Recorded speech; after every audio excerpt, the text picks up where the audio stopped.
Stock x ray में हम बात करेंगे आज कुछ एक ऐसे शेयर्स की आज जिनके नतीजे कल मार्केट बंद होने के बाद आए थे और रिएक्शन काफ़ी शार्प देखने के लिए मिला। पहला नाम है इसमें महिंद्रा लॉजिस्टिक्स का। सर इसमें रेवेन्यू देखें, ये कुछ एक शेयर्स हैं जो कि अर्निंग्स वाले हम अभी कवर करने वाले हैं, जिनके रिजल्ट्स आ चुके हैं, रिएक्शन भी आ चुका है। लेकिन अभी जो लोग इसमें फंस गए हैं या कूद पड़े हैं आज सुबह या पहले से इन्वेस्टेड थे, उनको क्या करना है? महिंद्रा लॉजिस्टिक्स, शरद सर, इसमें अगर देखें तो रेवेन्यू ठीक ठाक आया 8%, एबिटा 37% बढ़ा, मार्जिन्स भी बढ़े। हालांकि लॉस था लेकिन लॉस कम हुआ कंपनी का, 13 करोड़ से घट के 6.7 करोड़ रुपए का रहा। अभी क्या करें सर महिंद्रा लॉजिस्टिक्स में? आज काउंटर मॉर्निंग में तो 7% ऊपर था।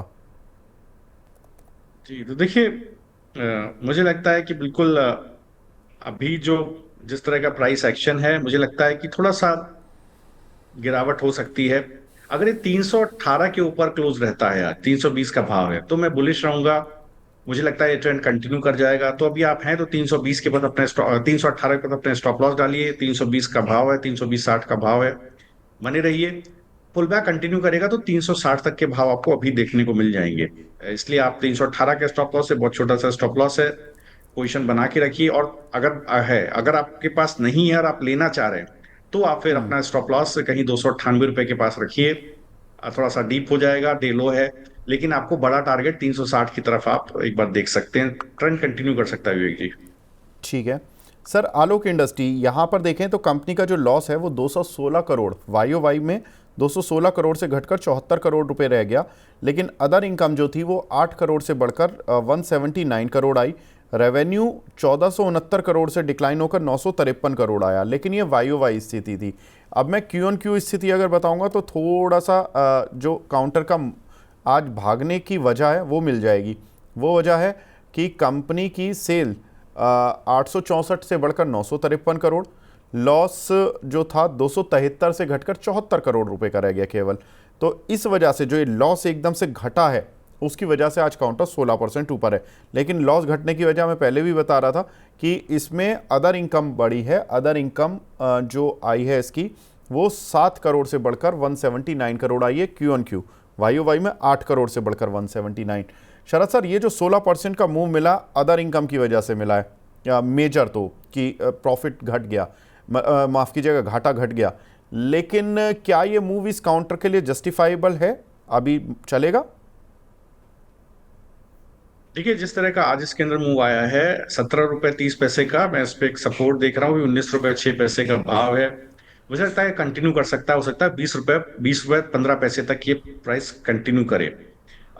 लेकिन नई एंट्री नहीं बनती है। मुझे लगता है एक प्रॉफिट बुकिंग हो सकती है।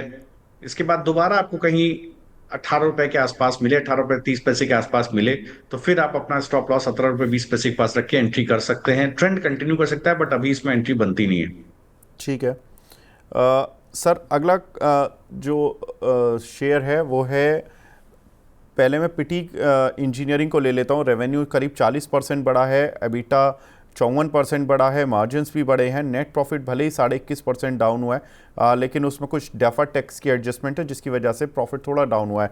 सर काउंटर में अच्छा मूव आया आज, क्या करें अभी? तो देखिए, जहां मैं देख पा रहा हूँ, पिटी इंजीनियरिंग की आपने बात की, 1022 का भाव है। और विवेक जी, अभी भी 1050 के आसपास एक बड़ा सप्लाई जोन है, 1050 1070। मुझे ट्रेड इसके अंदर बनता नहीं है, जब तक वो जोन नोट ना टूट जाए इसके अंदर ट्रेड बनता नहीं है लॉन्ग साइड पे। ठीक है, कोई दिक्कत नहीं है सर।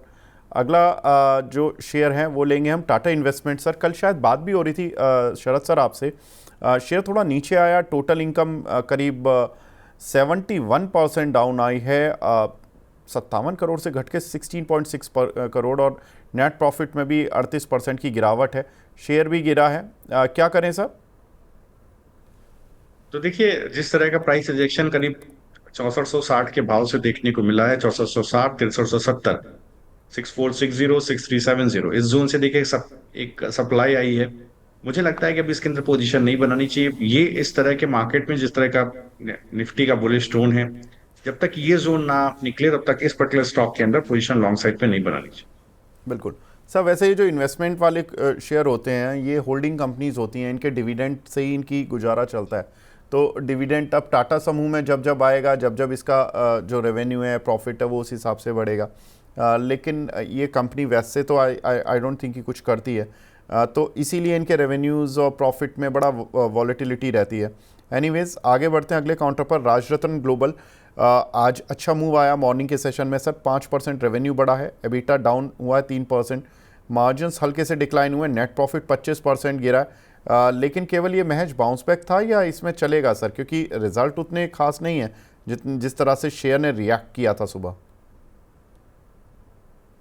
अरे, तो 20% ऊपर है सर, ये तो रिएक्शन छोड़िए, तो अभी तक 20% ऊपर है।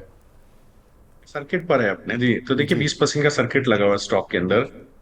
और अगर आप देखेंगे तो बहुत अच्छा वॉल्यूम है।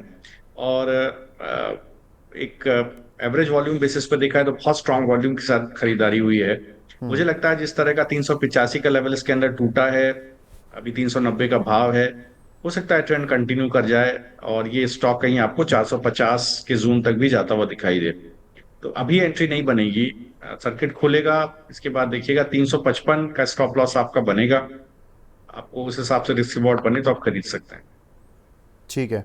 हिमाद्री स्पेशलिटी केमिकल सर, ये भी आज अच्छी जम दिखा रहा है। रेवेन्यू में 3.5% का डिक्लाइन आया, लेकिन एबिटा 30% चला, इसका बड़ा है मतलब। मार्जिन्स भी अच्छे ठीक ठाक बढ़े हैं, 15.3 से 20.6% आए। नेट प्रॉफिट 35% बढ़ा है, 115 करोड़ से बढ़कर 156 करोड़। अभी क्या करें सर, शेयर में आज मूव तो अच्छा है।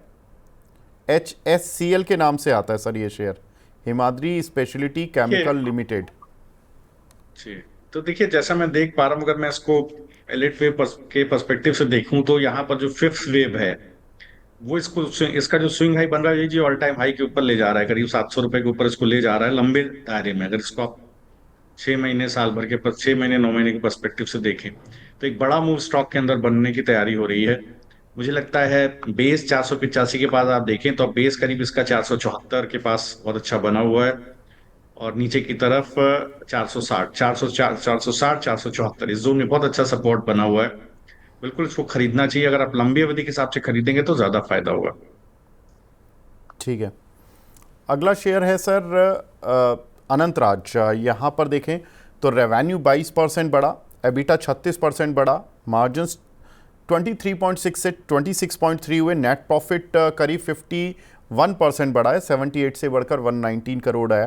प्रॉफिट शेयर चलने की कोशिश की है, लेकिन जितना तेज चलने के लिए मशहूर है उतना तेज आज रिएक्शन नहीं आया, केवल 3% अभी भी ऊपर है। पिटने में जब भी इसकी पिटाई हुई थी तो डीप सीक के चक्कर में जितनी भी डेटा सेंटर कंपनी थी सारी पिट गई थी।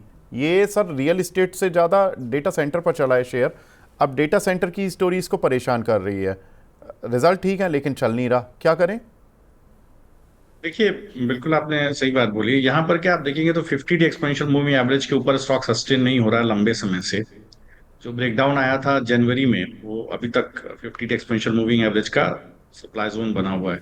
आज भी वहीं से रेजिस्टेंस आ रहा है स्टॉक को। जब तक 520 के ऊपर चलना नहीं शुरू करेगा स्ट्रेंथ नहीं आएगी। थोड़ा सा 520 के ऊपर चलना शुरू करे और 560 के ऊपर निकल जाए तब एक अच्छा स्विंग आपको 670 की तरफ देखने को मिलेगा। तो एक छोटा स्टॉप लॉस आप इसके अंदर डालिए। 507 का भाव है, आप 490 रुपए का एक स्टॉप लॉस डालिए और पोजीशन आप देखिए, अगर आपको ऊपर की तरफ निकल जाता है 510 के ऊपर एक अच्छा स्विंग देखने को मिल सकता है।